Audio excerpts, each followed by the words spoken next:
नमस्कार, आप देख रहे हैं 4 PM और मैं हूं आपके साथ निधि तिवारी। सीएजी की रिपोर्ट सामने आने के बाद से हंगामा मचा हुआ है। मोदी सरकार में हुए घोटालों के खुलासे के बाद से विपक्ष लगातार भाजपा को घेर रहा है। वैसे तो कैग ने कई घोटालों का खुलासा किया है, लेकिन सबसे ज्यादा चर्चा हो रही है द्वारका एक्सप्रेसवे को लेकर, क्योंकि ये घोटाला केंद्रीय मंत्री नितिन गडकरी के मंत्रालय से जुड़ी परियोजना में हुआ है और इसमें घोटाले से राजनीति गर्मा गई है। कहा जा रहा है कि इसके जरिए गडकरी को साइडलाइन करने की कोशिश की जा रही है और इस बीच नितिन गडकरी को बड़ा ऑफर भी मिल गया है। तो क्या गडकरी को कैसे साइडलाइन करने की कोशिश हो रही है, इस पर आगे बात करेंगे, लेकिन उससे पहले ये बता देते हैं कि किसने दिया है गडकरी को बड़ा ऑफर। तो शिवसेना उद्धव ठाकरे गुट के सांसद है विनायक राउत। उन्होंने आरोप लगाया है कि गडकरी को दिल्ली की सियासत से हटाने की साजिश रची जा रही है। साथ ही उन्होंने बीजेपी के वरिष्ठ नेता गडकरी को बड़ा ऑफर भी दे दिया है। खबर देखिए, पत्रिका की है, हेडलाइन है, हम गडकरी को पीएम बनाएंगे। उद्धव गुट ने दिया बड़ा ऑफर, कहा बीजेपी ने रची है साजिश, तो पीएम बनाने तक का ऑफर मिल रहा है। आगे देखिए खबर में क्या है, लिखा है, रत्नागिरी सिंधुदुर्ग निर्वाचन क्षेत्र से सांसद विनायक राउत ने कहा कि महाराष्ट्र के गडकरी का नेतृत्व लोकप्रिय हो रहा है। दिल्ली के अंधे नेताओं ने नितिन गडकरी की कहानी समाप्त करने की साजिश रची है, क्योंकि गडकरी कल प्रधानमंत्री पद के दावेदार होंगे। महाराष्ट्र इस साजिश को नाकाम करने का काम करेगा। हम नितिन गडकरी से अनुरोध करते हैं कि वो उन्हें मराठी मानुष की तरह बताएं। उद्धव गुट के नेता ने कहा कि गडकरी उनसे किस बात से डर रहे हैं, उन्हें बस आवाज देनी चाहिए। नितिन गडकरी को इंडिया गठबंधन में आना चाहिए। इसके बाद जब तक हम उन्हें प्रधानमंत्री नहीं बना देते, हम आराम से नहीं बैठेंगे। यही वादा उद्धव ठाकरे भी करेंगे। तो उद्धव गुट के सांसद हैं विनायक राउत। उन्होंने आरोप लगाया है कि गडकरी को दिल्ली की सियासत से हटाने की साजिश रची जा रही है, इसलिए वो गडकरी को अपने साथ आने का ऑफर दे रहे हैं और प्रधानमंत्री बनाने का भी ऑफर दे रहे हैं। और केवल उद्धव गुट ही नहीं, बल्कि कांग्रेस का भी यही मानना है कि गडकरी को साइडलाइन करने की कोशिश की जा रही है। महाराष्ट्र में कांग्रेस नेता विजय वडेट्टीवार ने गंभीर आरोप लगाया कि केंद्रीय मंत्री नितिन गडकरी को सीएजी रिपोर्ट के आधार पर सत्ता से बाहर करने की कोशिश की जा रही है। उन्होंने कहा कि कैग रिपोर्ट 2 कारणों से महत्वपूर्ण है। एक तो ये कि सीएजी रिपोर्ट का इस्तेमाल बीजेपी की आंतरिक राजनीति के तहत नितिन गडकरी को बाहर करने के लिए किया जा रहा है और हर विभाग में बड़े पैमाने पर भ्रष्टाचार होने के बावजूद कैग ने सिर्फ गडकरी के विभागों पर सवाल खड़े किए हैं। इससे ये बात स्पष्ट हो जाती है। कांग्रेस नेता ने आगे कहा कि कैग रिपोर्ट में भ्रष्टाचार उजागर हुआ है और उस सड़क समिति के अध्यक्ष खुद प्रधानमंत्री मोदी हैं। तो सवाल ये है कि कैग की इस रिपोर्ट पर उनकी क्या भूमिका है। तो विपक्ष सीधे पीएम मोदी पर भी आरोप लगा रहा है और कह रहा है कि कैग रिपोर्ट की आड़ में भाजपा गडकरी को मंत्री पद की दौड़ से बाहर करना चाहती है। अब नितिन गडकरी को ऑफर तो मिल गया है, देखते हैं वो क्या फैसले लेते हैं। वैसे भी सियासत में कब कौन किसका हो जाए और किधर चला जाए कुछ पता नहीं रहता, क्योंकि कहते हैं ना कि राजनीति में कोई किसी का सगा नहीं होता। आज कोई एक दल में है तो कल कोई कहीं और पहुंच जाए, तो कुछ कहा नहीं जा सकता।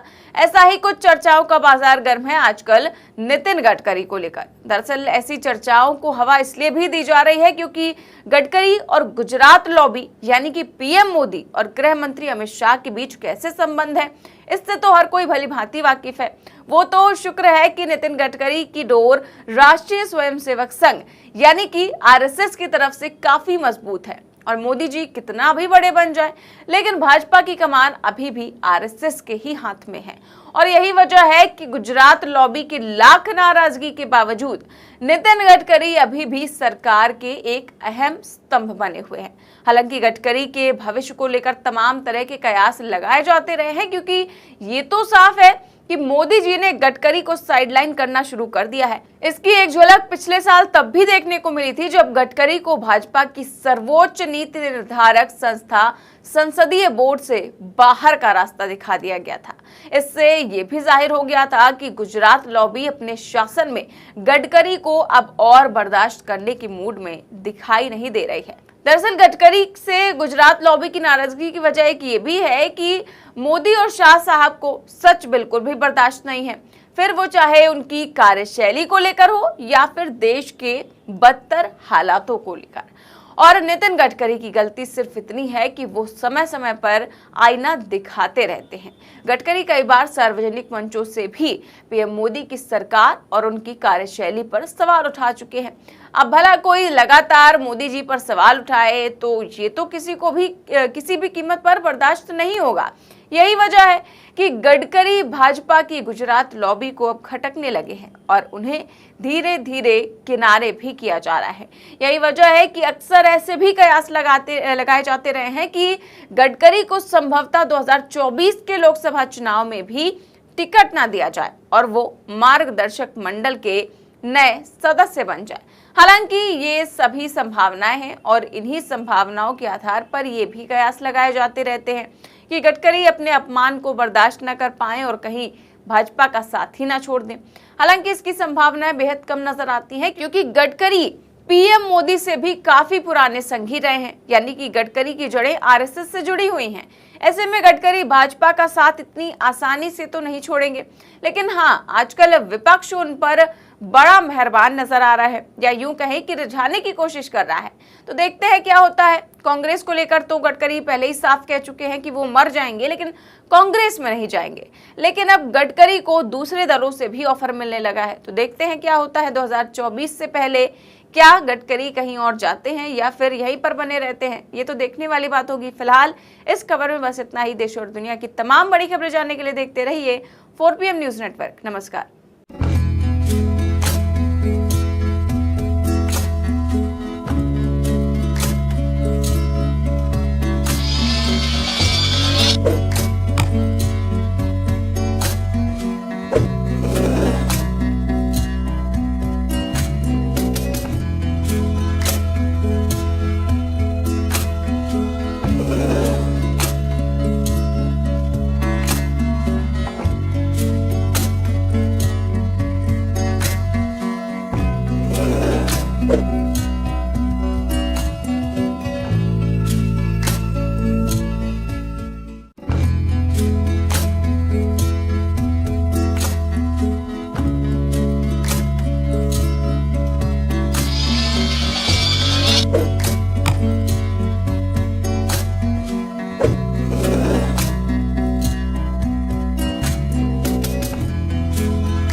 you